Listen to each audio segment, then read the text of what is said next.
ಹಿಮವಾಹಿನಿ ಇದ್ದಿದ್ದು ಇದ್ದ ಹಾಗೆ ದಲಿತರು ವಾಸ ಮಾಡುವಂಥ ಒಂದು ಕೆಳಗಡೆ ಏರಿಯಾ ಏನು ಕೊಟ್ನಿಗೇರಿ ಇದೆ ಬೆಳ್ಳೂರು ಏನು ಸುಮಾರು ಈ ಪಟ್ಟಣ ಪಂಚಾಯಿತಿ 4,000 ಜನ ವಾಸ ಮಾಡುವಂಥ ಊರು. ಈ 4,000 ಜನ ವಾಸ ಮಾಡುವಂಥ ಊರು ಮೇಗಡೆಯಿಂದ ಹಿಡಿದು ಕೊನೆ ಡೆಡ್ ಎಂಡ್ ಗೌತಮ್ ನಗರ ಅಂತ ಇಲ್ಲಿ ದಲಿತ ಬಂಧುಗಳು ವಾಸ ಮಾಡ್ತಾ ಇದ್ದಾರೆ. ಸುಮಾರು 150ರಿಂದ 200 ಜನ ಇಲ್ಲಿ ಮುಸಲ್ಮಾನರು ದಲಿತರು ಎರಡು ಮೂರು ಕಮ್ಯುನಿಟಿ ಇದೆಯವ ಇಲ್ಲಿ. ಏನು ನಾವು ಕೂಡ ಹಿಂದೆ ಸುಮಾರು ಅರ್ಜಿನ ಈ ಕಾಲೋನಿಯ ಜನ ಪಂಚಾಯತಿ ಕೊಟ್ಟಿದ್ದಾರೆ.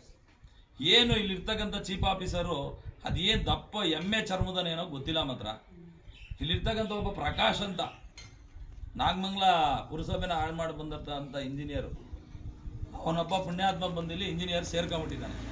ಆ ಪುಣ್ಯಾತ್ಮನಿಗೆ ಇಲ್ಲಿ ಹೇಳಿ ಹೇಳಿ ಹೇಳಿ ಸಾಕಾಗೋಗಿದೆ. ಈ ಕೆಲಸನ ಮಾಡ್ತಾರೆ. ಅವನೇನಾರ ಮನ್ಸಾಗಿ 2 ದಿವಸ ಇಲ್ಲಿ ವಾಸ ಮಾಡ್ಬಿಡ್ಲಿ, ಅವನು ನಿಜವಾಗ್ಲೂ ಇಲ್ಲಿ ಬದುಕ್ತಾನೆ ಅಂತ ಏನಾರ ಅವ್ನು ಒಪ್ಕೊಂಡ್ಬಿಟ್ರೆ ಏನು ಮಾಡಿಸೋದೇ ಬೇಡ ಅವನಿಲ್ಲಿ ಈ ಕಾಲೋನಿಗೆ.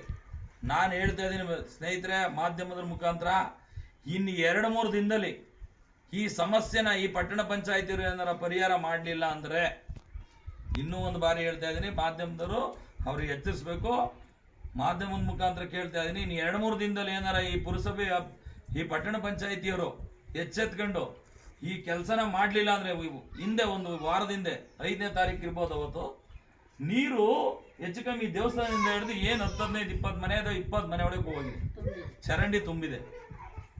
ನಾವು ಕೂಡ ಪಂಚಾಯತಿಗೆ ಹೋಗಿ ಹೇಳೋಣ ನಾವು ಹೇಳ್ತೀವಿ, ಮಾಧ್ಯಮದ ಕರೆಸ್ತೀವಿ ಬರ್ರಿ ಅಂತ ಅಂದ್ರೆ ಉದ್ದುಗಡ್ಡತನದ ವರ್ತನೆ ಅವರು.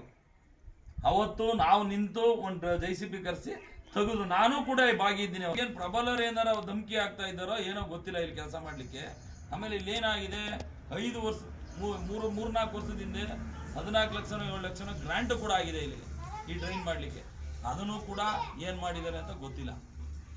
ಏನಾರ ಕೆಲಸ ಮಾಡಲಿಲ್ಲ ಅಂದರೆ ನಾನು ಕರ್ನಾಟಕ ದಲಿತ ಸಂಘರ್ಷ ಸಮಿತಿಯ ರಾಜ್ಯ ಸಮಿತಿಯ ಸಂಘಟನಾ ಸಂಚಾಲಕನಾಗಿ ಹೇಳ್ತಾ ಇದ್ದೀನಿ, ಕರ್ನಾಟಕ ದಲಿತ ಸಂಘರ್ಷ ಸಮಿತಿ ಏನು ಈ ಕಾಲೋನಿಯ 150-200 ಜನ ಇದ್ದಾರೆ, ಇವ್ರನ್ನೆಲ್ಲ ಕರ್ಕೊಂಡು ನಿನ್ನ ಪಂಚಾಯತಿಗೆ ನಾನು ಏನು ಕ್ರಮ ಜರುಗಿಸ್ಬೇಕೋ, ಅನಿರ್ದಿಷ್ಟ ಧರಣಿ ಹಾಕ್ಬೇಕೋ ಆ ಕೆಲಸನ ನಾವು ಮಾಡೇ ತೀರ್ತೀವಿ ಅಂತ ಹೇಳ್ತೀವಿ. ಕೆಲಸ ಕೊಟ್ಟ ಪಂಚಾಯತಿ ಮುಂದಿಂದ ಎದಳಲ್ಲ.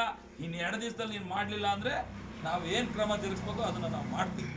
ಸುದ್ದಿ 3 ವಾಹಿನಿಯ ಹೆಚ್ಚಿನ ಮಾಹಿತಿಗಾಗಿ ಸಬ್ಸ್ಕ್ರೈಬ್ ಆಗಿ ಹಾಗೂ ಬೆಲ್ ಬಟನ್ ಒತ್ತಿ.